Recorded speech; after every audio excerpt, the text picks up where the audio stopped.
Associate Justices of the Supreme Court. As you can see here, the Deputy Sergeant at Arms announces and presents the most important attendees to the Speaker. First, the Dean of the Diplomatic Corps, then the Chief Justice and Associate Justices of the Supreme Court, as you just saw, and then the President's Cabinet.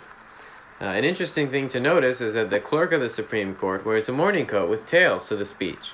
Clerks and the Solicitor General wear morning coats to all the court sittings. Members of Congress sit on the floor of the House chamber, with senators and other important party leaders usually in the front. Republicans sit to the right of the chamber, to the Speaker's left, and Republicans sit on the left of the chamber, to the Speaker's right. This is why we normally have huge blocks that either stand up, applaud, or sit down and remain quiet during the President's speech. That's also where the expression to the right or left of the aisle comes from. All congressmen are permitted to invite a single guest to sit in the gallery. The President and Speaker of the House, however, can invite up to 24 people to sit in the First Lady's and Speaker's boxes. For members of Congress, seating is first come, first served. The Speaker of the House and the Vice President, who is also the President of the Senate and its presiding officer, share the top row of the Speaker's rostrum. One row below them, the President will stand at the podium, and one row below that, the clerks and other officers of the House will swivel their chairs to watch the President from a 90-degree angle. However, other government officials have reserved seating at the front. Said government officials who attend are members of the Supreme Court, cabinet secretaries, the Joint Chiefs of Staff, and prominent officials of the Diplomatic Corps, as we mentioned earlier. The President will usually use the First Lady's box to seat people he will mention throughout his speech. Veterans, single mothers, and famous people are almost always given standing ovations when the President mentions them. He'll include their anecdotes or personal stories in the speech to make him look emotional and caring. Once he mentions them, they will get a little standing ovation, and they will usually bow their head towards the rostrum.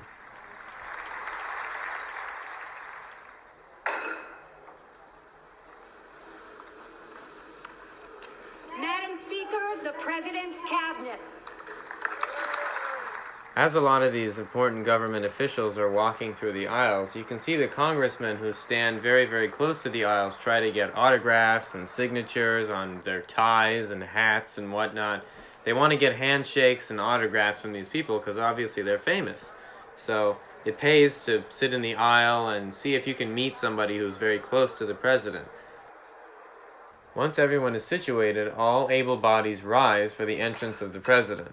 The Sergeant at Arms opens the door, turns on his microphone, and says, Madam Speaker, the President of the United States.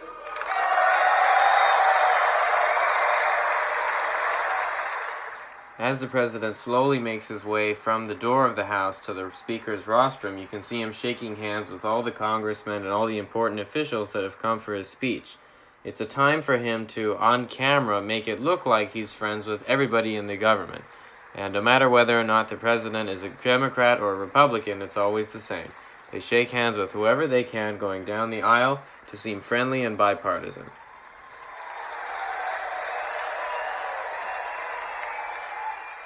If you look carefully on the podium, you can see three things waiting for the President: 2 envelopes and 1 binder. The envelopes are copies of the speech that the President is going to hand to the Vice President and the Speaker of the House, and the binder is a copy of his speech that he can look down at when he's not looking at the teleprompters.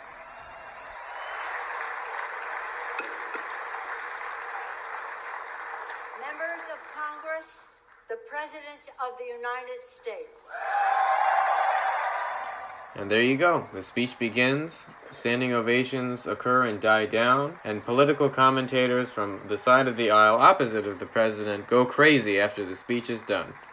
After this, a congressman or congresswoman speaks on behalf of the opposing party in a response speech, usually prepared before the President actually releases his speech to the media.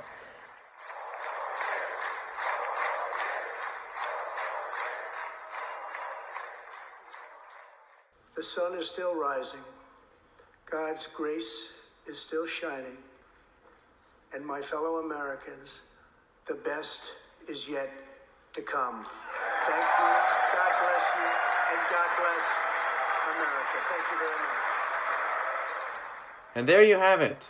Thank you so much for making it all the way, and we'll see you on the channel page. Please be sure to like and subscribe, and check out the other videos from this channel.